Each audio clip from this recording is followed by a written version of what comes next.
This is the X-Zone Broadcast Network, broadcasting worldwide on broadcast affiliates and satellite program providers, including CNN Broadcast Network, Sirius Satellite Network, Star Media, Good News Radio Network, Angel Broadcast Network, Wiki Broadcast Network, and WPBN TV. For more information on the X-Zone Broadcast Network, visit us at www.xzbn.net.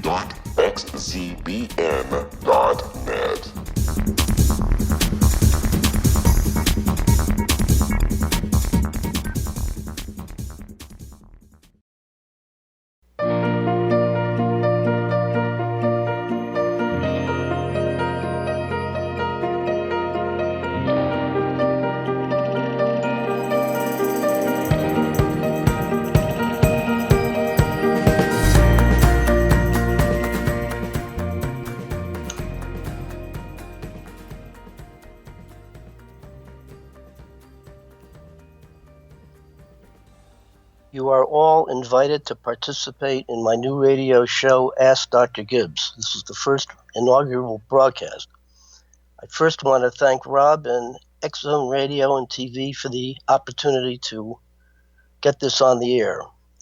I will go over this morning I want to go over the aim of the show, and I want to give you an idea of why me, and the format, what I plan to do from week to week. And most of all, I hope you all will continue to tune in. And if you like the program, ask a friend to join you. Matter of fact, ask all your friends to join you and see if we can't make this into a really interesting show. I think it's going to be original and different, and it's based upon many decades of my experience. Let me give you an overview of what I'm aiming to do. The format or the content is the outgrowth of 5 of my major interests. The top of the list will explore the largely uncharted territory of the intellectual challenge and emotional power of meaningful coincidences, or as they're commonly known as, synchronicities. Questions include what is the origin of these messages and how best to interpret and use them. My additional interests aim to provide fresh perspectives on issues which seem to defy resolution. These include providing a method for police and citizens alike in intervening to de-escalate potential violence. Another issue is effectively learning how to manage anxiety, depression, frustration, and stress, usually without the need for drugs, and a cost-effective outline for preventing and treating heroin addiction, which obviously is a major problem. And last but not least is offering a criteria for determining if you need psychotherapy, answering such questions as who should you see, how does change come about, how long do you have to be in it, how do you know it works, and the likes. A little bit about me. I am a psychoanalyst in terms of what I do for a living. I practice in New York City. I've been doing it for decades now. These interests developed largely in terms of working with patients and coming up against what often seems to be an unsolvable problem. Each of these particular issues, as you all know, is current and is seemingly overwhelming the best minds to deal with them. I don't have to mention in the papers the daily listing of heroin overdoses, or the latest altercation between the police and certain citizens and the likes. So I've really taken big problems and hope to give a fresh perspective, and just to give you a hint of why I think I have something different.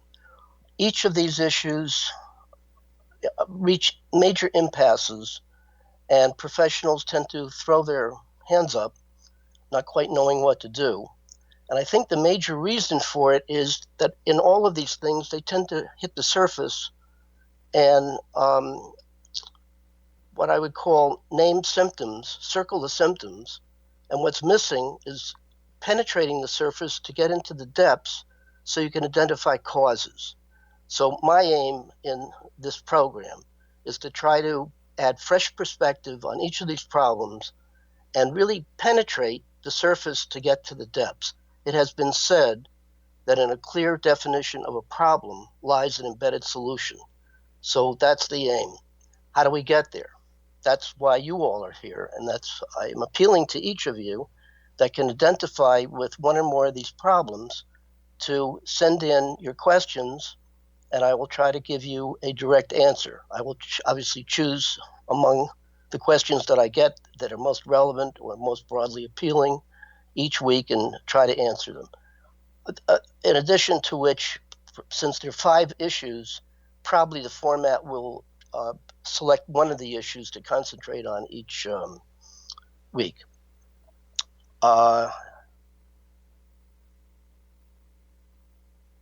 If you wish to know more about who I am, you might go to Psychology Today, plug in my name, and you'll get a very good overview of my experience and my interests and the way I think and so forth. I'm very excited about this program and hope that it's going to be equally exciting to you all.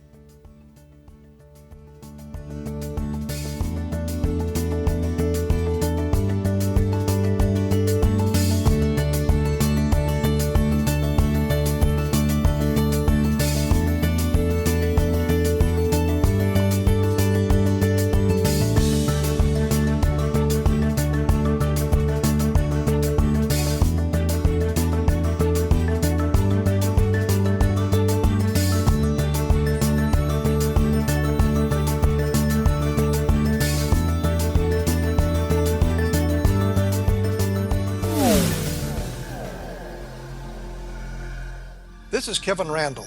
For nearly 30 years, I have been investigating the case of the Roswell UFO. I have interviewed hundreds of people and stood on the crash site.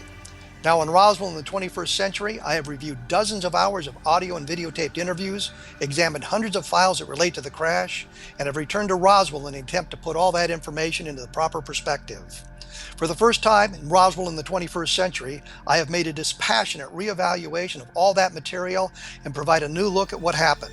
This is a book that clears away all the clutter that has hidden the truth for so long, strips away the various lies that surround the case, exposes the Air Force attempts at cover-up, and found a core of solid information that tells us all where the case stands today. Roswell in the 21st century will be available in just a few weeks. For more information, please visit my website at www.kevinrandall.blogspot.com.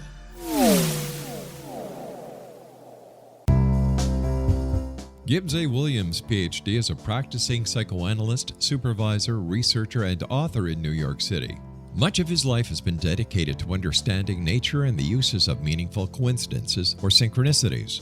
His radical and original non-Jungian, non-mystical, non-magical theory of synchronicities illuminates much of the fog surrounding this challenging and perplexing topic. His ideas and manners are fresh, presented in a style that is both entertaining and highly informative. He is also an expert on crisis intervention, specially focused on violence reduction for the police and citizens, mastering anxiety, frustration, and stress without the use of medication, and effectively preventing and treating heroin addiction. Dr. Williams can be contacted at his email address at gwwilliamsny11@aol.com or visit his website at www.drgibbswilliams.com.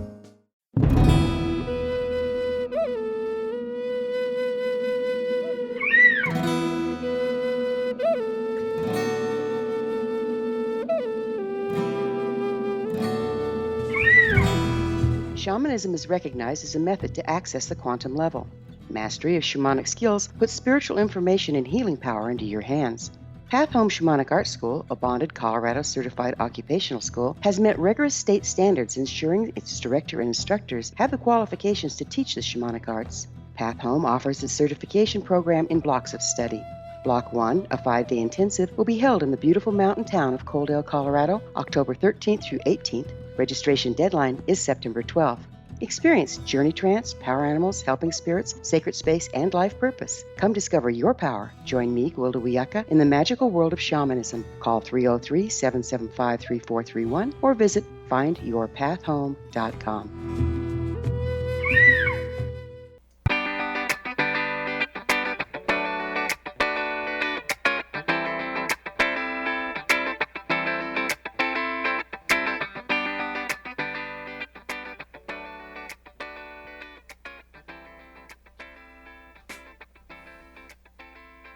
Welcome back to Ask Dr. Gibbs show. What I'd like to do is to give you a few more words about my background, why I'm running the show, what I hope to accomplish, and so forth. As a boy growing up in Miami, Florida, I had a father who and me who had a rather difficult relationship. But one thing that we did together, which was great, was he was a ham radio operator. And he used to contact people all over the world. And I would sit in amazement when he would contact his moniker, as it's called, was W4KLL, which stood for W4 Kissing Lovely Ladies. And he would contact all sorts of places like New Zealand and Australia and so forth. And I'd sit in amazement. And that lasted for a while until it became sort of a joke when most of the ham radio operators, I'm not disparaging anybody, but the truth of it is what they wound up doing mainly was to find out the name of the person and where they were located. And they were all bragging about the radio equipment they had, trying to outdo each other. And the main thing that they were interested in is, how's my signal? That's what they did. And they could go on and on and do about, bragging about the equipment they had and how was my signal. And other than that, they didn't say very much, except occasionally they would pick somebody who they resonated to, and they actually became really good friends. And it was a nice way to pass the day. And after watching it for a long time, I asked if I could get on the radio, and I did it and panicked the first couple of times and then enjoyed it. So I guess I'm back to being with my father doing ham radio work and enjoying this. This has been a aim of mine for many years. I remember I had a patient who, in the course of my session talk with him, said, you ought to get your own radio program. Now that thrilled me. It was a great idea. And it only took about 15 more years to get the courage up to actually try and do it. So I'm doing it. As I said, I'm a practicing psychoanalyst in New York City. I love my work. And as I said before, if you wish to get more knowledge of who I am, go to Psychology Today, plug in my name, you'll get a very good overview. I also want you to go to, I have two websites where you can get a very good idea of the way I think. I have some original papers on most of these topics. One of the websites is drgibbswilliams.com. The other is, I think I forgot the name of my original, gibbsonline.com. If you go to both of those, you'll see papers, you'll see annotated books, which I think are interesting, and so forth. There's a lot of information, and I encourage each of you who are interested to do that. I think what I would like to do is to take each of these issues, to mention them again: the intellectual challenge and emotional power of meaningful coincidences or synchronicities. What are they? Where they come from? What do you do with them? The second issue is violence reduction or de-escalation, bridging the gap between the police and citizens to try to get beyond this horrible adversarial kind of thing. I'm right, you're wrong, and the other side says I'm wrong, you're right, and whatever. And there's obviously a huge problem in a lack of basic trust. So I want to address that. Now, the next topic is the prevention and treatment of heroin addiction. I don't have to tell you how serious that is. Practically every city and town in the United States is just overwhelmed by this horrible problem. In Staten Island, for example, I think in the last month there were 50 overdoses. Now, if you compound that with what's going on across the United States, if that's a representative sample, then we are really in a crisis situation. The fourth issue that I want to deal with is that really goes to the root of these other three, is effectively managing anxiety, stress, depression, and frustration, usually without the need for medication. And I want to highlight with each of these issues what is really the problem, and as I said, penetrate to the causes.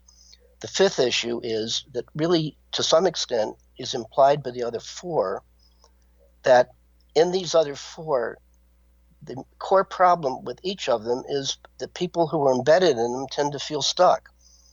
For example, people often have synchronicities at a point where they have hit a kind of psychological impasse, and they really have a crisis, usually of identity or what to do with their energies. So they're either stuck with respect to themselves and or what they do, like for a living or relationships and so forth. In violence reduction, obviously, there's a huge problem that it can be seen between the increased tension of both groups and that split second before violence occurs, irrespective of which side does it.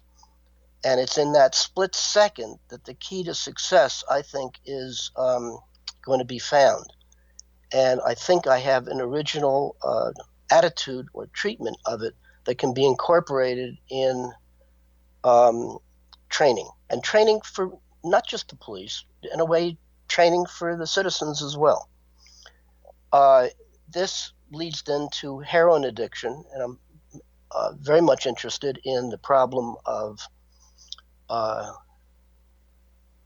as I say, causes. And part of this stems from my baptism of fire when in 1966, 67, as a fledgling psychotherapist, I got a baptism of fire working with raw addicts in a novel and innovative treatment program, therapeutic community by the name of Odyssey House, which still exists today. And I worked there for 17 months and had an incredibly powerful experience. Just to give you a hint of what I went through, for the first 5 months, I thought it was my spiritual Garden of Eden. The next amount of time, it switched. It still stayed the Garden of Eden under certain conditions, but good started to merge with bad. And the next amount of time, I experienced myself as being in the bowels of hell. I have a unpublished account of that incredibly life-defining experience, which I would like to share with you all, and perhaps find a way to finally get this thing published. In Odyssey, and in subsequently working with addicts of all kinds, mainly drug addicts and alcoholics, I found the what I think is the best and worst of treatment, which is going to be incorporated in my program. A lot of these three tend to be based on the fourth interest that I have of effectively managing anxiety, stress, depression, and frustration without the need for medication. And I found that one of the reasons why effectively dealing with these so-called negative affects is that the two attempts at treatment or managing usually are exercise where they try to have symptom reduction. And there are any number of things like meditation or taking a hot bath or running or whatever that indeed do reduce the painful affects, but they don't tend to last. We need something that lasts and is cost effective. The major treatment for these things would apparently be pop a pill. And there are all sorts of advertisements which have the latest color for the latest pill. You're supposed to call your doctor, and they're probably overwhelmed with what do we tell these patients. You get my point. But what the drug companies do not tell you is that the major contribution that really seems to be beneficial to effective managing is a placebo effect. The placebo effect means that there's an intimate relationship between one's mind and one's body. And if you can shift your attitude from negative to positive with respect to experiencing these not pathological feelings, these are normal feelings, being alive, presumably you don't need drugs. So I'm going to explore that in detail. And I want to warn the drug companies that if my idea is right, I think we could save billions, and I'm not kidding, billions of money that is thrown into getting these drugs. And I'm not knocking drugs. There are many people that need drugs. However, I think if they were first given the approach I have, my guess is 75 to 80% of those people would never need to ever have an anti-anxiety or antidepressant drug. Yet to be proved. I know it's a bold statement, but I think I'm emboldened by the presidential election. And given my age, I don't have to be politically correct anymore. I can shoot my mouth off, and then you all try out what I have to give. Works, great. Doesn't work, well, please don't sue me. Then all of these issues wind up in people who tend to be stuck, and they often feel like they need additional help, additional treatment. So the last issue has to do with becoming a psychotherapy patient and all the issues that surround that.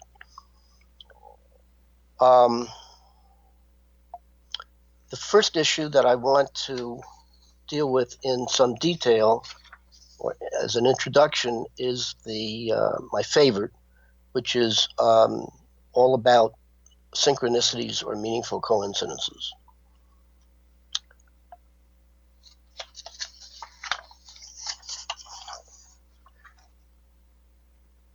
I have a workshop that I run called The Clinical Uses of Meaningful Coincidences or Synchronicities. And I find that it is very exciting, very different. It's not the usual. And I know that this particular topic is one of those topics that is mushrooming. I know when I first started to research this, there was something like 5,000 associations. It's now up to hundreds and hundreds of associations. So look forward to getting into this topic.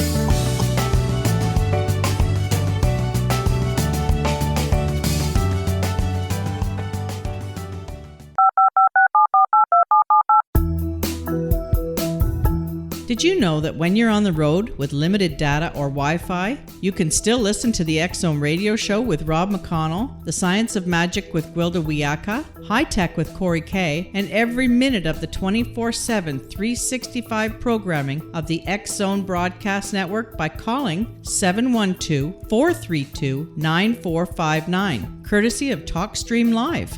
No smartphone, app, or internet needed. It saves your data plan, and it's free if you have unlimited minutes. call 712-432-9459 to listen on any phone, anytime, anywhere. Remember, 712-432-9459 for the best of paranormal, new age, thought-provoking, sci-fi radio programming 24/7, 365.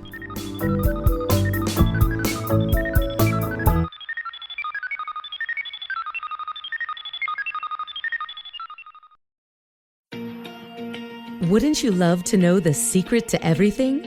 Well then, meet Dr. Kimberly McGeorge and her cutting-edge breakthrough knowledge that combines science with possibility.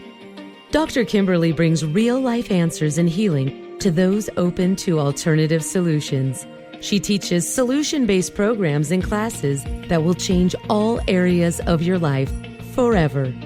Specializing in conscious creation, intuitive readings, and energy medicine, you can rapidly shift health, relationships, business, and money in abundance challenges quickly. Receive her best-selling book, Secret to Everything, at no cost by going to secrettoeverything.com/X-Zone. That's right, transformation can start now. Just go to secrettoeverything.com/X-Zone and receive Dr. Kimberly's book for free.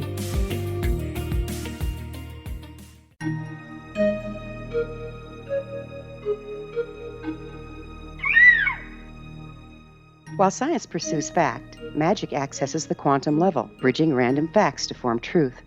As long as science and magic remain separate and polarized, the truth cannot be known. I'm Gwilda Wiyaka. Join me on the Science of Magic radio program, dedicated to unification and evolution of consciousness. During each episode, I'll be speaking with experienced and respected scientists and mystics. From astrologers to astronomers, from medical doctors to shaman, the scientific method to dowsing and intuition, we'll weave together information from seemingly divergent practices to promote unity and enlightenment. Join me, Gwilda Wiyaka, and the Science of Magic right here on the Mutual Broadcast Network. For more information, visit www.thescienceofmagic.net.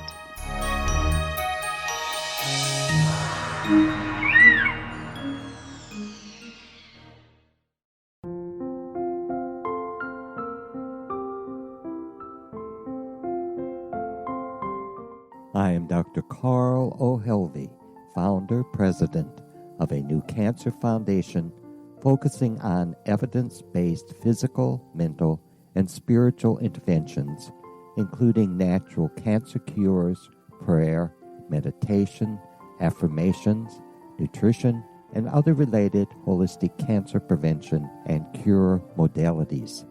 These are used in cancer education, research, and financing care.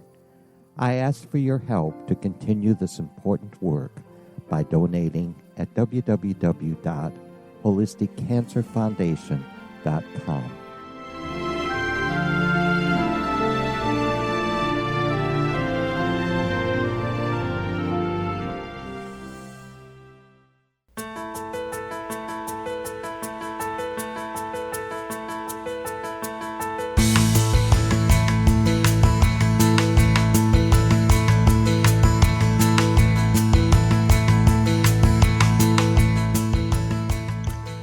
That's great music. You're listening to the Ask Dr. Gibbs radio show with yours truly, Dr. Gibbs Williams, on the X-Zone Broadcast Network, www.xzbn.net. Please send me your questions to askdrgibbs@xzbn.net and visit my website at www.drgibbswilliams.com. During this segment, I want to dive more deeply into the nature of meaningful coincidences and some of their uses. This is a topic which I have been researching for 50 years. And there have been occasions where during that 50 years, I'd ask myself, come on, how can you continue to explore something for 50 years? It's all been said. No, it hasn't.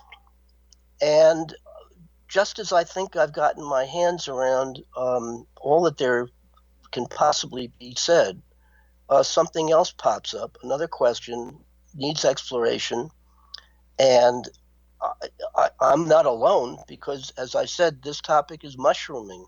If you go to Amazon.com, and in addition to looking up my book called Demystifying Meaningful Coincidences, Synchronicities, The Evolving Self, the Personal Unconscious, and the Creative Process, in addition, take a look at the wide array of books on this subject. 3 of them probably introduced yesterday.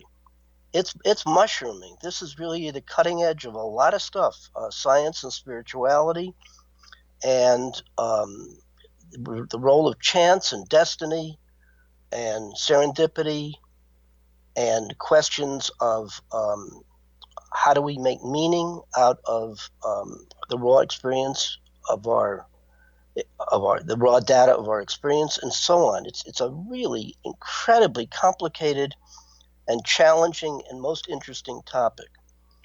In that connection, to dive into what I want to explore in some breadth and depth, there are basically 5 or 6 different perspectives which I have found people relate to if and when they become curious and interested in this most interesting topic. The first is simply noting these things. If you go I'm on another website on Facebook, which you may find very interesting, called Synchronicities. There are a few of them actually. You will see a wide array of people who are absolutely fascinated with meaningful coincidences. Among the more common is runs of the same number, like 11 and 22 and 33 seem to be popular, or things like I was thinking about a girlfriend that I haven't seen in 20 years, and we used to have an intense relationship.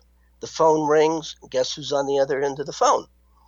And things like that. And these things pop up all over the place. Some just really call them, well, just a coincidence. Other people feel like, no, they're spiritual messages, and you understand what I'm saying. So the first perspective is simply noting these things and being curious about them and fascinated. Just to give you a sense of the kind of thing that I think are like really big ones.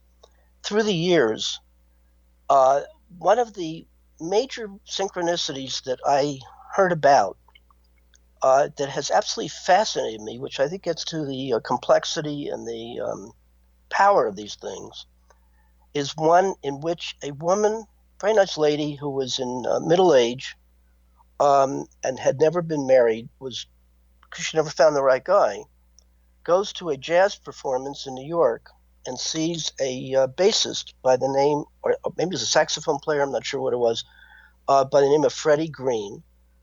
She's enthralled with his music. She introduces herself. They spark a relationship, love at first sight.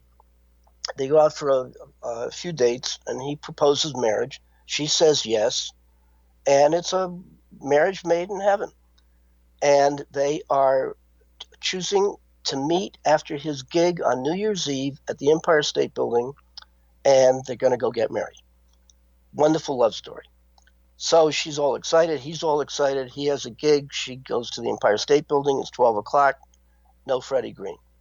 And she's shocked, obviously, and believing that he's a good guy, then she fears something must be terribly wrong. She discovers the next day that en route to the Empire State Building, he had a heart attack and died. Horrible tragedy. Segue to many years later, when this lovely woman, who was also asthmatic, was in California and had a huge asthmatic attack, enough to be hospitalized. So she's in the hospital near death, having a really great difficulty breathing, obviously, despite the oxygen they gave her. And into her mind comes the mixed bag memory of Freddie Green and the great experience that she had that also turned tragic. And she had a very strong wish that if Freddie Green were only able to come be with her. Right at that moment, when she had the thought of this lover who died in her mind, over the squawk box in the room came an announcement. And the announcement said, "Freddie, will you please go to the green room?" Now, I don't know about you, but that still, makes me excited. That's a really super coincidence. Or is it something more? And the difference between a coincidence and a synchronicity is the special meaning attributed to the event. Obviously, it was a coincidence. On the other hand, it obviously must have had enormous special meaning to this woman. Now, the after effect of having this incredible, whatever you call it, was that she got so excited that she began to breathe very deeply, almost with excitement. And the excitement apparently freed her difficulty. She was really on the verge of death. She came out of it, started to breathe normally, and she was cured. I mean, or she at least, she didn't die. Obviously, the experience had life-defining momentum or life-defining merit for her, as I think most people could identify with this and so forth. That to me is an example of a really major, meaningful coincidence that gets the name of synchronicity. When you have this feeling of awe and the uncanny, and what are the implications of this? The first thing, as I said, the first perspective in dealing with this stuff is that you collect these things, and everybody who's interested has their own collection of one, many, and whatever. In keeping a journal when I was 19 years old of 37 years, I realized it was peppered with what I call 19 major synchronicities over the course of about 12 years. And that material and the context in which it was embedded became the basis for my book that was released about 2-3 years ago, which I mentioned. You might look it up on Amazon if you're interested, called Demystifying Meaningful Coincidences, Synchronicities, the Evolving Self, the Personal Unconscious, and the Creative Process.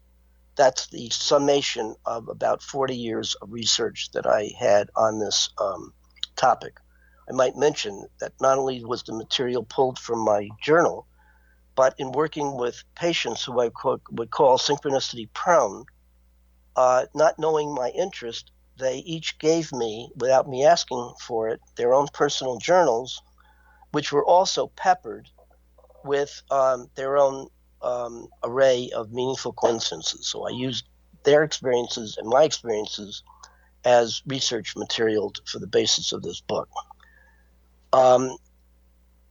So you have those who are simply collecting. They're just fascinated with these individual or runs of synchronicities, like butterfly collecting. This is fine, but from my vantage point, they're shortchanging themselves because often the experience of excitement and the feeling of awe connected with it, which Jung calls numinosity, is where they use, and they're the second perspective is sort of bathing in these feelings of awe and the uncanny, which feel mysterious, and a lot of people feel that they're spiritual messages and so forth. And I think that from my vantage point, particularly as a therapist, I think that they often function as shots of heroin or coke. And there's a danger, I think, of people becoming, I don't mean to insult anybody, and I think I'm going to get bad mail, but it's my sense that a lot of these people become synchronicity junkies, which is all right. You do what you need to do. For me, however, it would be shortchanging myself if I didn't go to the third perspective, which is the implications of what these things are all about. They are experienced as if they are transcendent spiritual messages from some unseen, unknown source, presumably a realm of spiritual truth or meaning or whatever that is. And that's a nice idea. However, that has incredible implications. So, for example, if there really is this realm of spirituality, then clearly prayer, or a lot of beliefs of many religions are obviously supported, and that while there's science, there certainly is this realm of spirituality, and while there is some argument as to how to blend the two, or can you really blend the two, these experiences firsthand would seem to indicate there really is. And when you have a synchronicity, you feel as if you're in contact and connection with this so-called spiritual realm of transcendent reality. Okay, that's fine, except that raises, seems to me, more questions than it answers. So, for example, if you're going to be getting a message from this realm of spirituality, why are you being selected? What's so hot about you? And why isn't everybody? Or is everybody, and you somehow are tuned into something which most people aren't? And it also implies that there's a consciousness that is independent of your own self. And if there's consciousness, then there's a messenger. And if there's a messenger sending you a message, then what is the messenger? And this, leads to seemingly evidence to support master teachers and guides and maybe the dead that are communicating to you and so on. And then, of course, if that's true, well, that has vast implications. Then you can stretch it and get into, well, maybe that's not true. Maybe they're people from another planetary realm of experience, and it opens up the whole idea of aliens and alien abduction and alien communication and so forth. I hope you see where I'm going, that these topics really are absolutely geared to deal with the primary material of X-Zone Radio. So we'll have to take another break and be with you.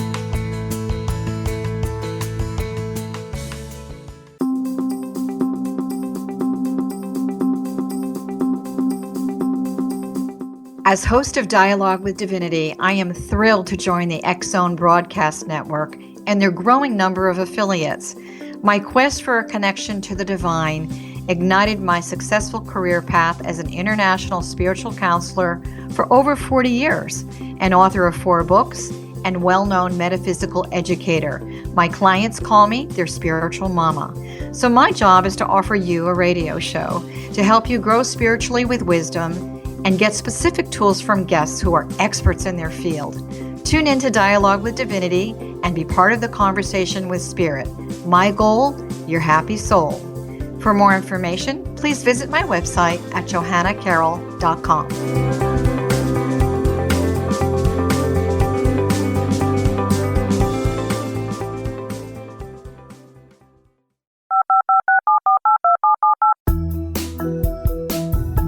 Did you know that when you're on the road with limited data or Wi-Fi, you can still listen to the X-Zone Radio Show with Rob McConnell, The Science of Magic with Gwilda Wiyaka, High Tech with Corey Kay, and every minute of the 24/7, 365 programming of the X-Zone Broadcast Network by calling 712-432-9459, courtesy of TalkStream Live. No smartphone, app, or internet needed. It saves your data plan, and it's free if you have unlimited minutes.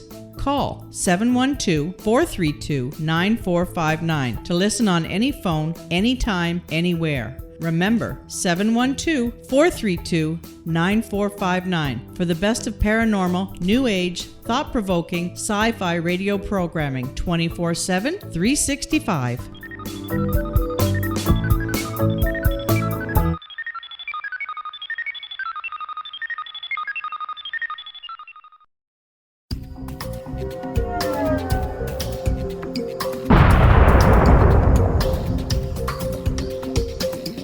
Coming soon to the X-Zone Broadcast Network is A Different Perspective with me, Kevin Randall, as your host. We'll be taking a close look at what is happening in the world of UFOs today with side trips into the paranormal. Guests will range from those who are household names to those who have a different perspective on a variety of topics. No topic will be taboo, but there will be tough questions asked as we all search for the truth about UFOs, the paranormal, and those things that excite us. Sometimes we'll agree with a guest and sometimes we won't, but we'll try to keep the program topical. For those of you who would like to read, be sure to visit www.kevinrandle.blogspot.com and remember to listen to the other fine programs on the X Zone Broadcast Network at www.xzbn.net.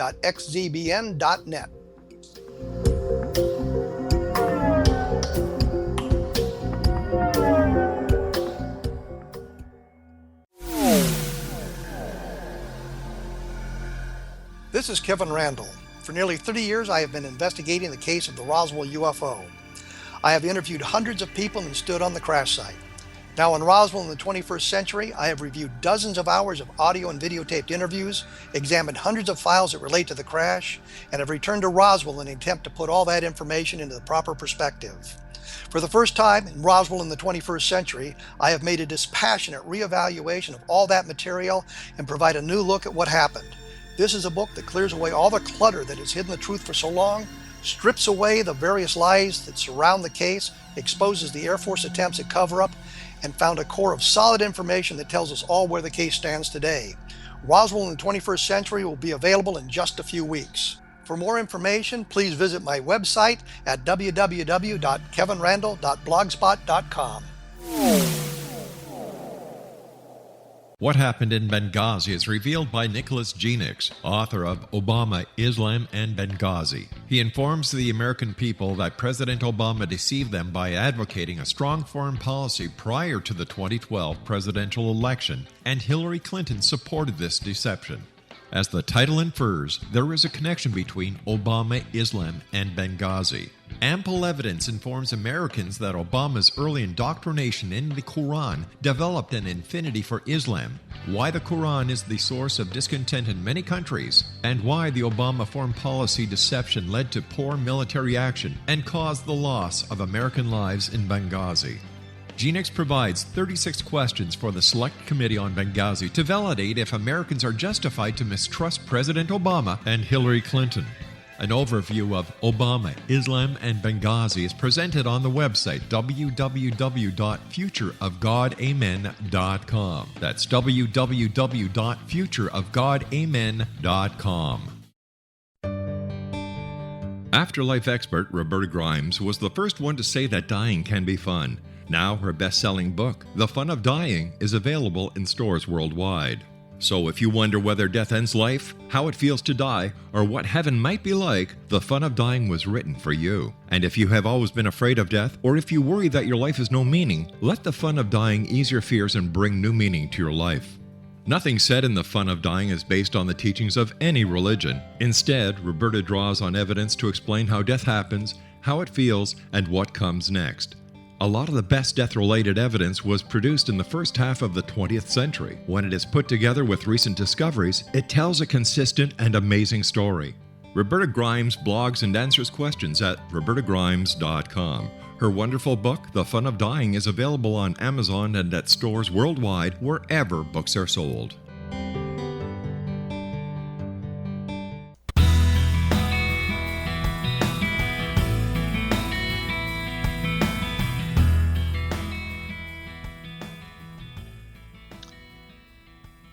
You're listening to Ask Dr. Gibbs radio show with yours truly, Dr. Gibbs Williams, on the X Zone Broadcast Network, www.xzbn.net.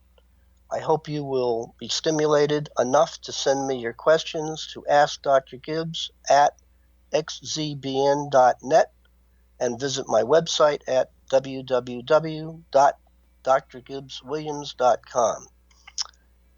We have about 12 minutes. I want to go a little bit more into what I propose to look at in depth and breadth with synchronicities, meaningful coincidences. The third perspective is the implications of for philosophy, spirituality, depth psychology, the esoteric occult, and science. The implications of these things is either they really are messages from some transcendent realm of experience, or they're not. And a lot of my research has to do with, well, how do you find out? And what I discovered was that Jung and the Jungians have a lock on the synchronicity field for about 95%. So if you get interested in Jung, he's the one who coined the term synchronicity. And he was a follower of Freud until he had a major break. And one of the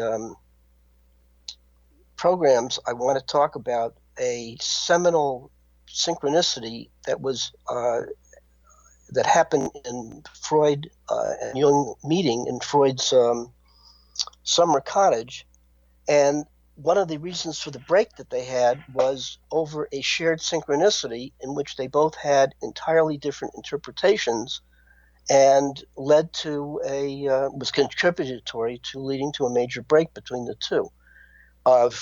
Jung actually lost out on being promoted to being Freud's chief assistant, and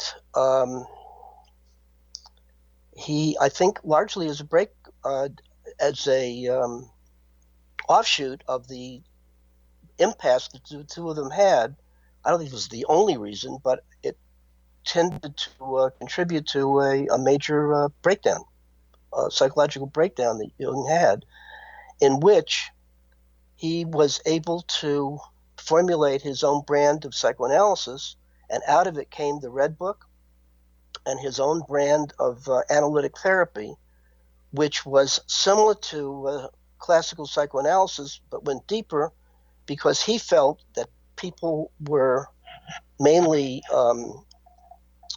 unbalanced, not by problems in sexuality, as Freud believed, but from Jung's point of view, that they all lacked what he called a transcendent connection with this so-called realm of spirituality. So Jung thought that people were basically screwed up because they needed to get back to a lack of, they needed to heal their splits, and in so doing have a sense of unity, which also meant that they would be in connection with this realm of transcendent spirituality. As Jung, as a scientist, thought that if he offered these ideas, they were going to be largely taken by scientists, including the psychoanalyst, as silly, so that he came up with three what he called anti-scientific principles, which involved an issue of meaning, an issue of time, and an issue of content. And his conclusion was that a rational explanation of these events, synchronicities and meaningful coincidences, is not even thinkable in rational terms. Well, I had majored in philosophy at Columbia, and I was sort of split between being a rationalist and being a spiritualist. And when I read Jung's categorical assertions that you can't even begin to conceive of a way of attributing linear causality or scientific method to understanding how these things work, my dander, whatever that is, grew in intensity. And I started to take each one of these assertions and really look at it analytically through critical thinking.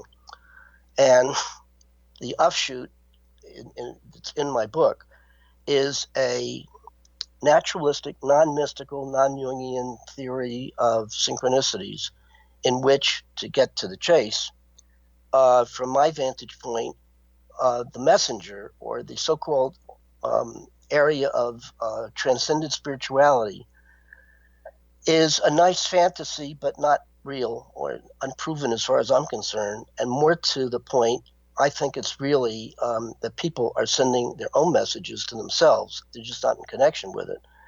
And the real contribution to understanding the nature of meaningful coincidences is I think that each person is really indicating to themselves how their own creative process works, yet to be described in detail. But you can see that there's a 180-degree difference of opinion as to what these things are and the origin and so forth. So that the third area is implications. The fourth area has to do with alternative theories and concepts with respect to the nature and uses of meaningful coincidences. And the fifth area is a outline as to how to interpret your own synchronicities so you can apply it. Now, it's very important you understand I'm pretty dogmatic and I'm pretty inflexible with respect to what I think is going on. On the other hand, I'm also open-minded. If anybody can convince me that my theory is lacking, I'll change it. But you got to go way out of your way to meet me where I am. And what my aim is to take each of you and take you where you are. And if I think I can extend your thinking or your points of view, or to see if you can put to the test my alternative theories and my alternative concepts, can't hurt. As a presidential candidate says, what do you got to lose? And I think you have a lot to gain, because you'll gain a certain perspective, a certain way of being using your critical faculties to examine these assumptions that are made. And I think you'll find it really exciting and broadening. I can't, but I'm going to try to give you an overview as to the benefits of taking the subject matter really seriously and going beyond just simply collecting and going to really ask questions for yourself. I suggest, by the way, that anybody interested in this topic instantly start a personal journal and date the comments that you make into the entries. And a journal is different than a diary in the sense of a diary, you say 10 pancakes for breakfast, that's all out. You put anything that you think is of significance, any insight or dream or meaningful experience. And then if you have a synchronicity, write it out and embed it into the date so you have an idea of the context out of which these things are springing. And that's really the key, I think, to interpretation. Won't be able to go much further at the moment. What I want to do in subsequent shows is to give you an introduction as to the subject matter, the police de-escalation, the tolerating negative affect, and who or what, why should you go into therapy, how do you know it's good for you, what therapy, the 365 therapies. You can't go into all of them simultaneously, but they must work for somebody. But the issue is not what works. They all work. The issue is what works best, and I aim to give you a criteria for selecting, should you go into therapy at all? What method should you go into? What are your expectations? How do you know what to say? How do you know what to do? How do you know how to evaluate? How do you get unstuck? How does change occur? And so on. So I hope that I have sufficiently stimulated at least a few of you to join in and ask your friends to join in. And please critique what's happening. If you are turned off, please tell me. If you think I should go in a different direction, tell me. I'm very open-minded, and I'll listen to everybody, and I'll try to respond to all of you. As I said, if you want to know more about me, please go to Psychology Today, plug me in. Please go to my website. And send your questions to Ask Dr. Gibbs at xzbn.net. Visit my website at www.drgibbswilliams.com. On my gibbsonline.com is another website. I'm on Facebook. You might look at the, I think there's a page called Ask Dr. Gibbs. There's also a mention in I have my own page, Dr. Gibbs Williams, and there is a website called Synchronicities on Facebook, which I think might interest you. I very much appreciate the opportunity. I hope you all have a great day, and hope at least a few of you will rejoin next time. And please, please, please, please ask me your questions. The more difficult, the better. Thank you, and goodbye.